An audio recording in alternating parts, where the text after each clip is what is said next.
Thank you to all of you who are already joining us today for accepting the invitation.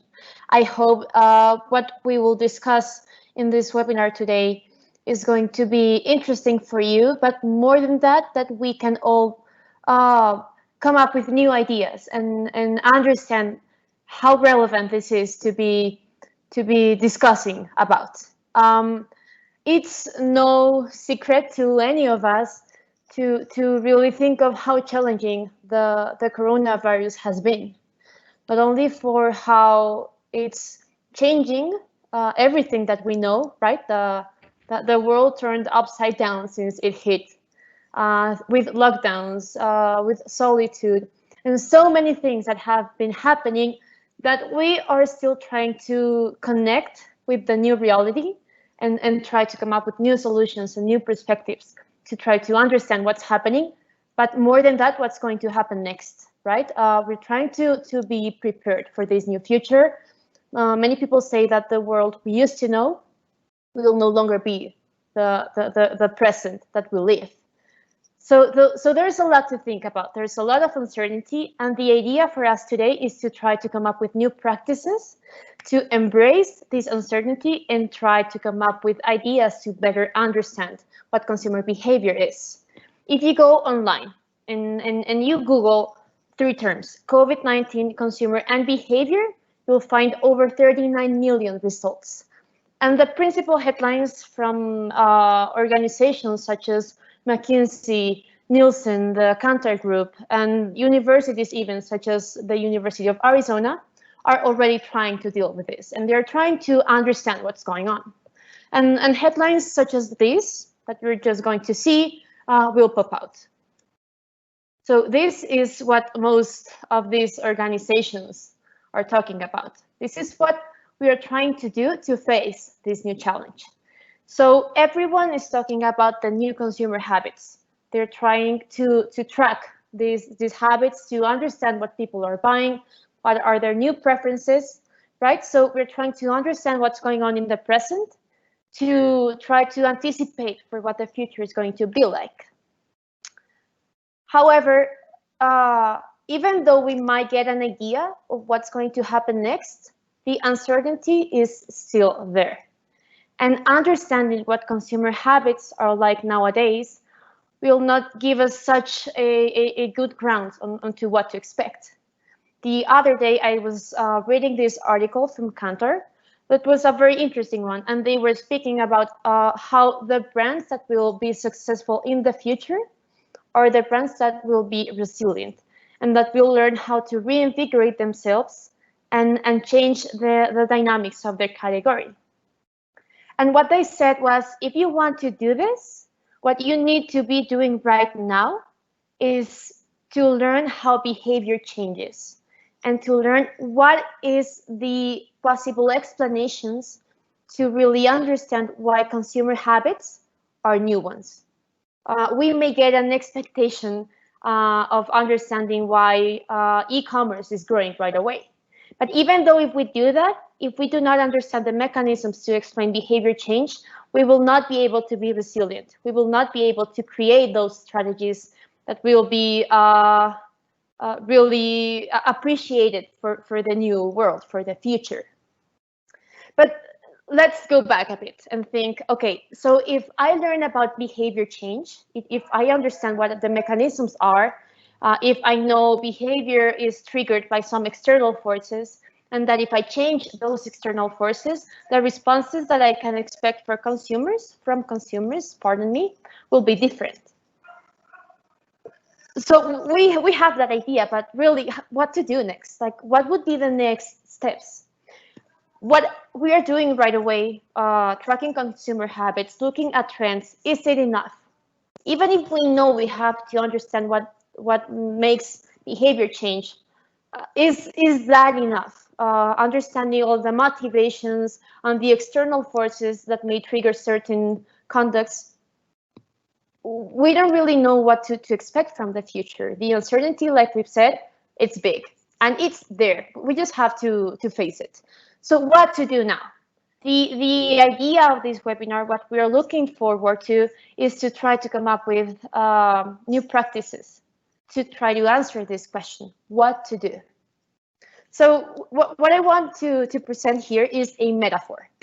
And it also speaks about the complexity of how the brain is wired and how our mind functions.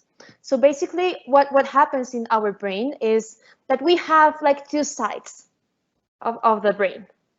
A side that we are aware of, that we can control, that we can decide what to do or not. If I think, for instance, that I'm thirsty, that I want a glass of water, I may prepare a motor pattern to stand up, go to the kitchen, pour water into a glass, and just drink it. And that's conscious and that's voluntary. But what happened inside of my brain for me to be aware of being thirsty? There is a lot of things going on, and it's just like an iceberg. From the line of the surface of the water, the piece of the iceberg that we see is big. It's huge and so complex. But what's below the line, below the surface of the water, is so much more. We don't even know how deep it goes. And the thing is that even though it's most of what our brain is processing, we cannot control. We don't know what it's like. We don't know what's going on. And it has to be this way, because our brain manages to control and to process so many bits of information every second, every minute, every hour of the day, that it has to come up with new approaches and new mechanisms to try to simplify all that complexity and all that the huge volume of information that it interacts with. And the way it does that is try to save some of that complexity from us.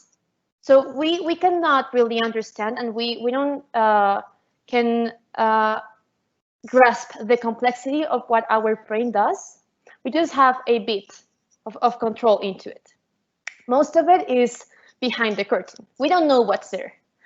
So if we translate this metaphor into the way we understand consumer behavior, into the traditional practices that both marketing and other behavioral sciences have embraced, it would be something like this. When we understand consumers, what they want, what they think they need, what they're doing, and then when we understand them, when we explain them the reasons why they do such things, we are only looking at what's visible from the simple eye, right? So the top part of the iceberg.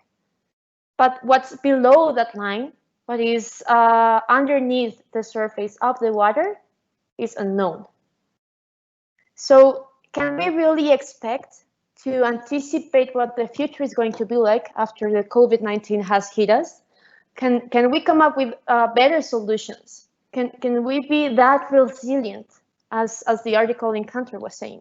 Can we at least really understand the complete scope of what is going to trigger behavior change if we're not looking at the whole phenomena, right? If we're not looking both below the surface of the water, below this line, and what's on top of it. We need to look at the big picture, to look at the whole iceberg of what is our brain, of what is the mind of consumers. The question that may arise from here is, okay, so has anybody got the answer so far? And in my opinion, no one has got that answer. Right now, where we are, like we already said, is on the exploratory phase to describe what consumers' habits are like now and what are the trends. But this is not sufficient, like we just saw. This is not really grasping the whole complexity of the phenomena. So we need to migrate. We need to take different and further steps. And those steps should be directed towards the real understanding of behavior, to understand the why, not the what, like we're doing right now. So we need to understand the rules that govern choices, actions, thoughts, and behavior. What's observable, what's outside, and then what's on the inside of the consumer's brain. Even that part that they are not familiar with, that they cannot control, and they don't even know it's there. So to try to coin better this phenomena that we were discussing about, I want to come up with several examples.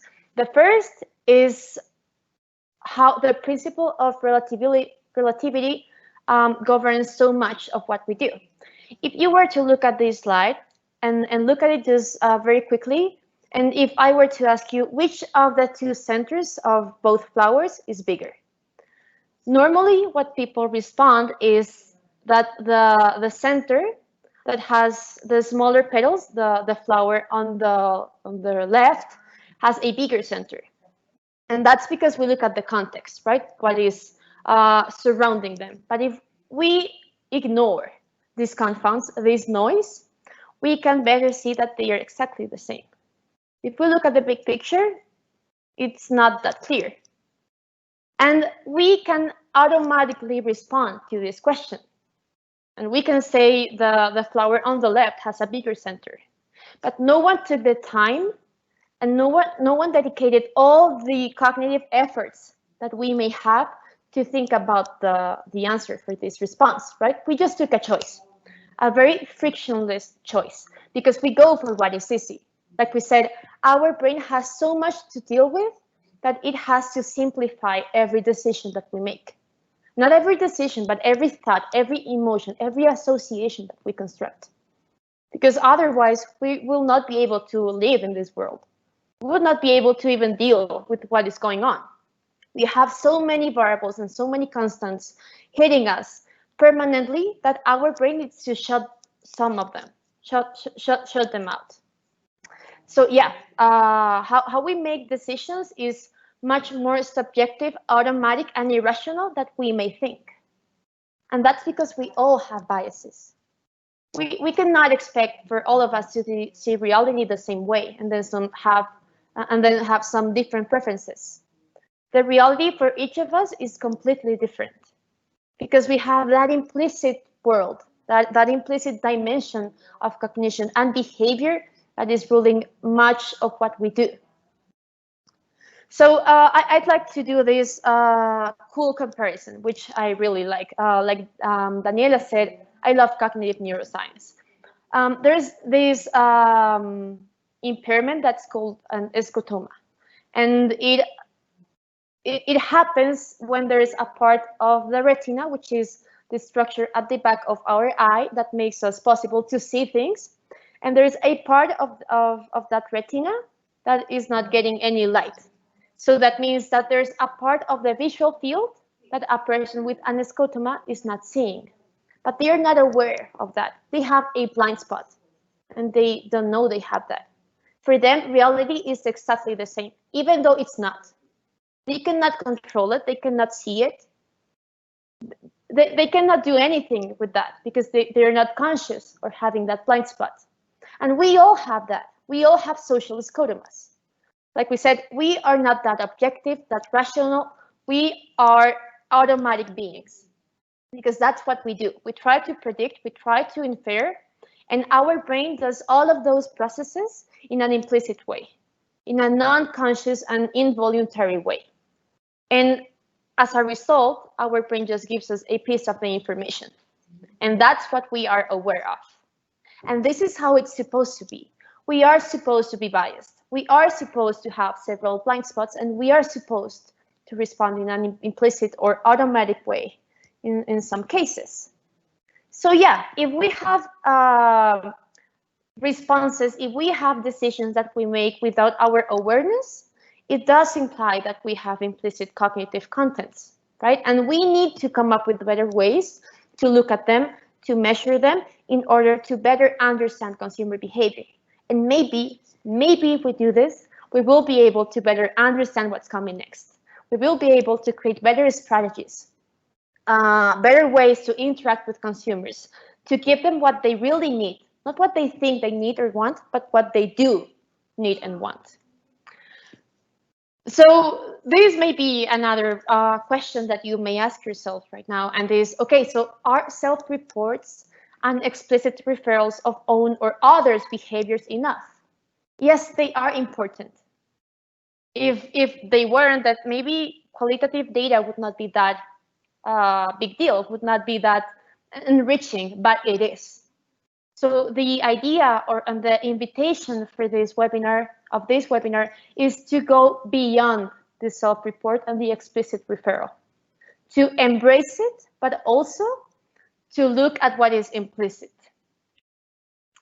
And this is not something that is brand new. It has been going on for over 30 years ago, and is how implicit cognition is trying to make its way on consumer behavior studies. And there are a lot of scholars discussing this. They try to say how consumers are not that aware of the many influences that determine their decisions. And then when they are confronted, they just justify their behavior because they do not understand what's going on inside. They also talk about the disproportionate focus that we have on conscious thought and how we need to address self-report data with caution. We cannot give self-report data more than what it really is.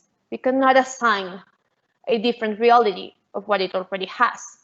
And we need to understand that we cannot assume consumers to be consciously capable of recognizing needs and desires, right?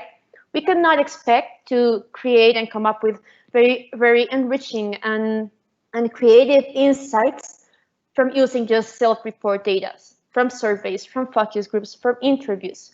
We need to combine them with implicit processes to really get to that understanding. I'd like to discuss different sets of examples, and that's for you guys joining us today, to really understand then how these processes may modify cognition, but also behavior. And this is not only something that happens in academia, but it is part of our world. So there's this very cool study that was published back in 2011, and the rationale of the scholars, of the researchers, was the following. We know that we may feel more secure and that we feel better in every possible way when we are with the people that are close to us, right? When we are with those to who we belong to. So for instance, when we are with our friends, when we are with our families, right? So that they said, okay, what happens if we modify external cues following that idea? So let me break this down for you. They wanted to see what would happen when students in a university looked at a risky behavior, when that behavior was having some of those external cues that were part of who they are, of where they belong to. So they had two packages of beer. The regular one, say this is brand A, brand they are all familiar with, and then they manipulated the packaging of this beer, and they only changed the colors. They did not even explain why the colors were changing. They just presented a manipulated version, and they called this version a fan can. And they said, okay, you college student, come to my lab, sit down and look at these two packagings. And they started asking, if you look at the original version, how risky is it to drink alcohol on a daily basis? When it is that frequent, when it is not? Do you think your peers will look at you the same if you were that drunk? Are you endorsed by them when you drink alcohol? And of course, as you may guess, most of the responses of the perceptions of these students was that it is a risky thing to do, to drink alcohol, even when you're not that cautious on how you're doing it, where you're doing it, and why you're doing it. They thought that they were not that endorsed by their peers when they were drunk, right? That it was not a good thing to be seen that way. But then they did the same set of questions with the fan can, the manipulated version. Implicitly, the new colors of this can match those of the university they belong to. So that's where the sense of belonging and how safe they feel at their university comes to affect their decisions, their perceptions, and their behavior. It is, again, the same can, just different colors. And of course, as you may guess as well, responses were completely different. By drinking beer from a can that matched the colors of their university, students from this college felt that it was safer to drink beer that had these particular conditions, that they would be better endorsed by their peers, and that they could even drink more frequently than they already did, just when a can came in this presentation, when it looked like this. It didn't matter if students were that proud of their university, if they were that attached to it, right? But just because it represented a part of who they are in an implicit manner, it changed the world to them. It changed how safe they felt when drinking alcohol, which is a very risky behavior.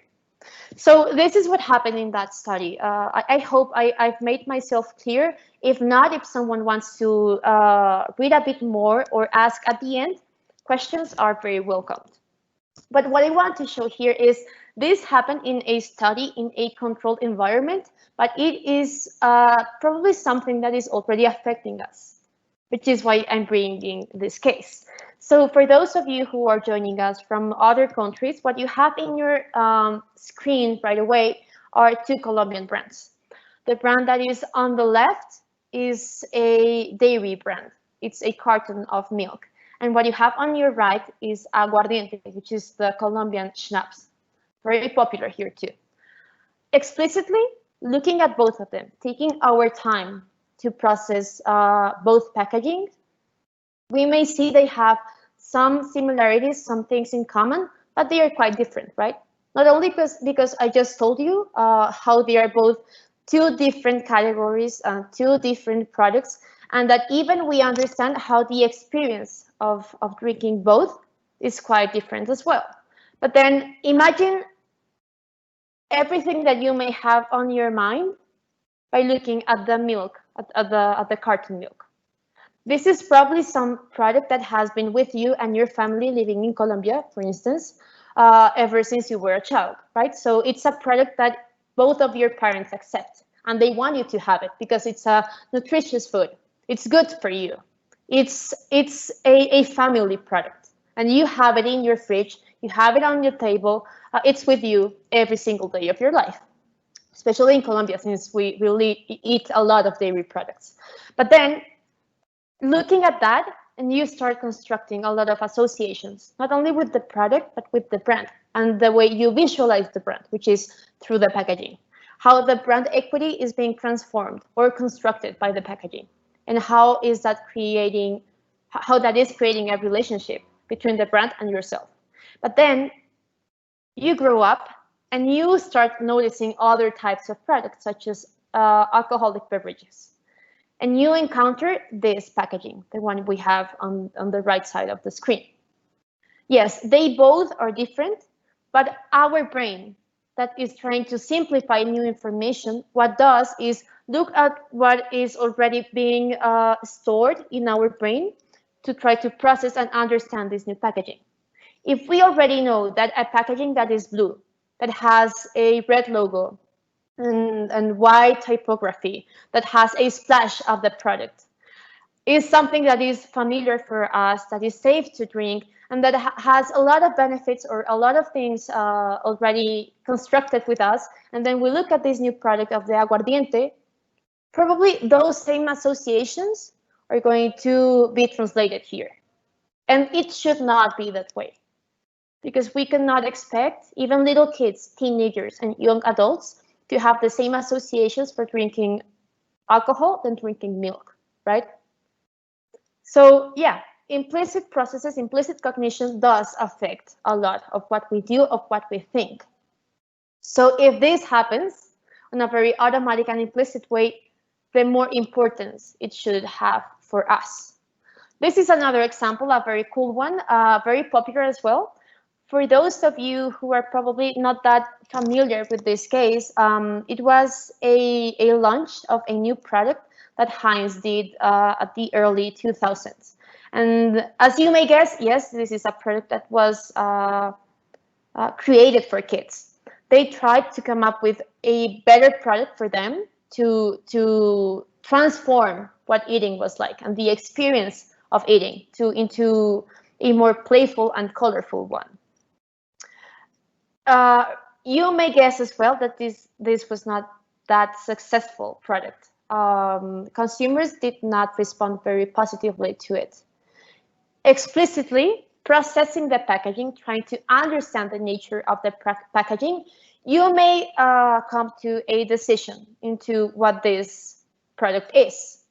So because of the brand Heinz, we may infer that this is ketchup in different colors. And that's what it is, really. But now picture yourself in a supermarket doing the groceries. Normally, we don't spend that much time in the supermarket, especially because of how much information we have right away. So we normally just scan shelves to look for that product that we are interested in. Some products call the attention of consumers. Sometimes we already have a goal, which is look for the Heinz ketchup. But if we see this in the shelf, and if our brain rapidly scans it and does not understand what it is, it's going to ignore it. So explicitly, even children who were tested for this study or for the creation of this product could have said that it was a very interesting thing to do, right? To have your French fries or your burger with a purple or green ketchup. But then if you have that on an implicit manner, if you as a consumer do not understand the nature of the product or just ignore this product on the shelf, of course this product is not going to have a really successful performance, right? Because no one is going to buy it. And it's not only because maybe it's not that interesting or that appealing as a product, but because we do not understand what it is. And we are not going to spend the limited resources we have on trying to understand something that maybe is not that interesting from the first glance. So again, this is an example, another example of how the implicit process is affecting what we do and what we think and what we decide with such thoughts. Right, so with all of this, with all that we've been saying, you may think, okay, so what are the next steps? What should we do? Of course, the solutions are not that clear. They're not that specified or detailed as well, because the uncertainty of the challenge is for all of us. And like we said before, no one has got the answer so far. But there are some things to think about. So the first one is to be disruptive, right? We have to embrace the uncertainty, like we said, and jump out of the comfort zone. If we already know that just by looking at consumer habits and trends is not enough to understand both the explicit and the implicit sides of behavior, then we need to start doing something different. And the only way of doing that is to be disruptive, right? To jump out of the comfort zone. But also what we may try to think of, okay, so what if I engage with evidence-based sources, right? Not to find a guide on what to do and how to make my decisions, but to try to look at the best theories that explain most of the variance of behavior and decision making. The article of Cantor that I mentioned at the beginning said that if we do not understand what triggers behavior change, we cannot create better strategies. So my invitation is to, okay, think about what triggers behavior change, but do not forget that for us to really understand what is going to make that change, we need to consider both aspects, right? The explicit and the implicit one. And even more, employ mixed methodologies, not only including both quantitative and qualitative data, but techniques that are able to process and to measure both implicit and explicit processes. What's more, explore experimental approaches. When we manipulate variables and when we measure the effect of such variables in certain phenomena, we may get closer to understanding the why of such changes, the why of behavior. And what if we manipulate both explicit and implicit variables? probably the answer to better understanding the why will be found in a very or more easy manner. So my invitation is to start thinking of these 4 next steps.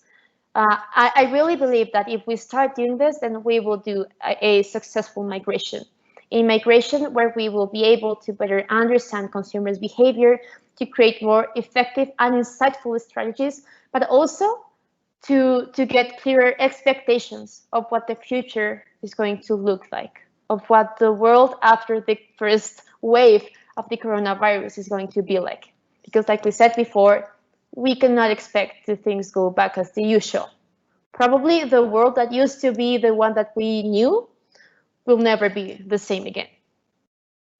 I would also like to discuss with you what is the approach that some colleagues of mine and I are doing to face these new uncertainty during these challenging times. And we've come up with a study that looks to establish how internal psychological factors interact with external forces. Of course, when we mention psychological factors, we are speaking of endless number of variables. And same for external forces, right? We may think of even biological forces, psychological phenomena, cognitive processes, and that's only going on inside. But we need to start measuring them and at the same time. Normally, the approach is to just measure certain variables. And then the invitation for future studies is to include others. But our approach is to take as much as possible to really understand what behavior is like right away. And for this, we have created a multidimensional model that is on the first phase of measurement. We are currently running an exploratory study of this model. And the idea with this, that's probably going to go on the long term, is to create better policies and strategies that combat the pandemic and the spread of the virus by better understanding who people are and what are the decisions that they take. Thank you so much.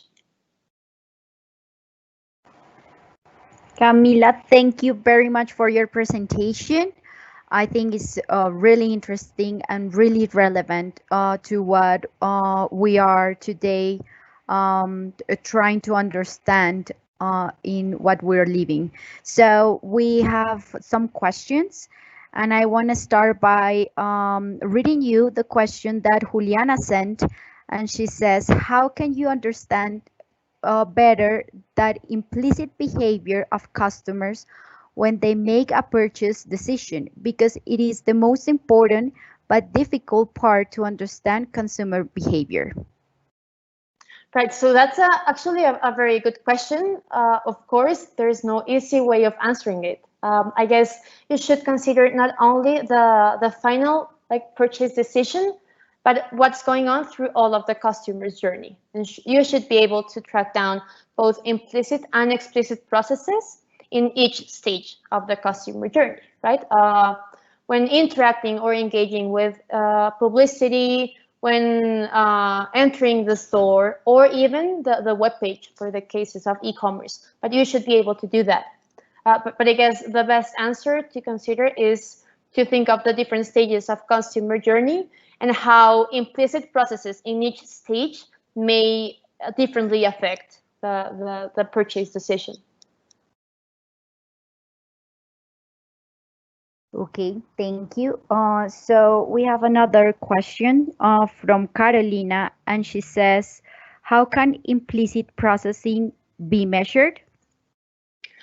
There are a lot of techniques to do this. The most popular one would be the implicit association test, but there are a ton more. So everything that is a reaction time based task, everything that measures for automatic processes, automatic responses, would let you understand how to measure these implicit processes. Other than the implicit association test, you have affective priming, the go-no-go tasks, approach avoidance tasks, and so on. There are really a lot of them. Okay. There's another question that says, what dimensions of the person may be affected by the implicit processes? Um, all of them. You may think of even things such as emotion, motivation, memory, attention. Implicit processes are everywhere. For instance, there's one clear example of it, and is just by looking at the screen and reading the comment box, we know we are paying attention to what we see, but in an implicit way, our eyes are constantly moving everywhere so that we get a better idea of what's in front of us, right? What we're looking at. If we were not having these constant movements of the eyes, we would not get like the whole visualization of the visual field. And that's implicit because we cannot control how our eyes are rapidly and constantly moving. Sometimes when we are aware of it, we may, but that's not something that is constant, not that constant. So, and our brain just controls it automatically. And we do it all the time. And we are not aware of it. Okay, we have another question from Devanshu, and he's asking, if we know that consumers' behavior changes at a very fast pace, how do you account for that? Well, yeah, that's a very hard thing to do. Especially now because of what we've just said, and then of how much the uncertainty that we are dealing with is right now. But I guess what we need to start thinking is, okay, where can we find the patterns of consumer behavior, and where can we find, or how can we detect the variables and the factors that better account for that fast change? And then if we are able to control those factors, we will be able to better understand implicit processes and how they affect this behavior change. But it's not an easy task. And even I guess there's something that I did not mention, but it's worth mentioning, and is, since implicit cognition has not been that popular or that present in consumer behavior studies, we are not that good at measuring implicit processes, and we have not developed better techniques and better methodologies, which is what we should be doing right now.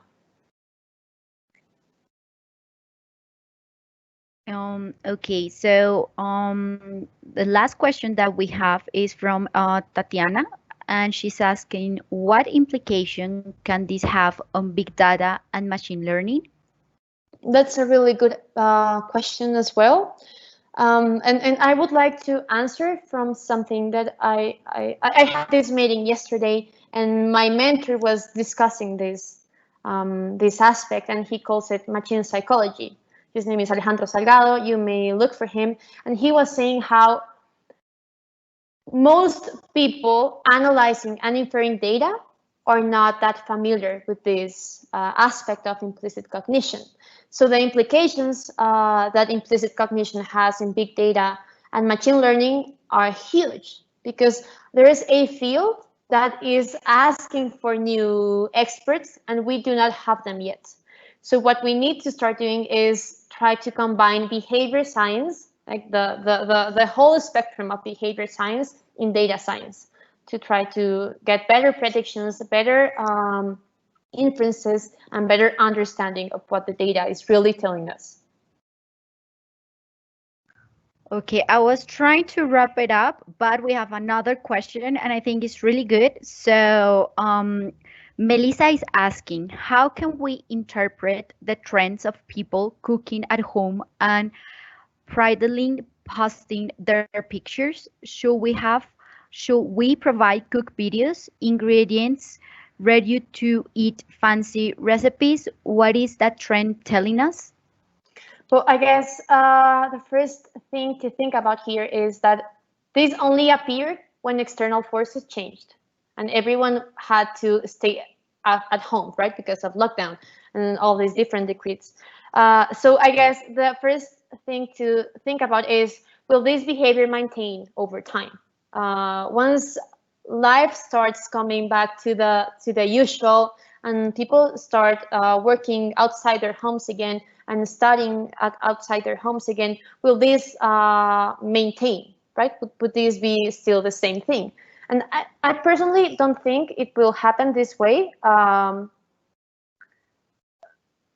because of, like I said, the external forces are changing.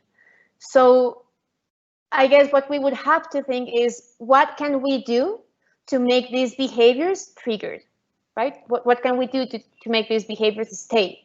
Not just by showing them cook videos for consumers to do at home, but also to incite and motivate these kinds of behaviors, both explicitly and implicitly.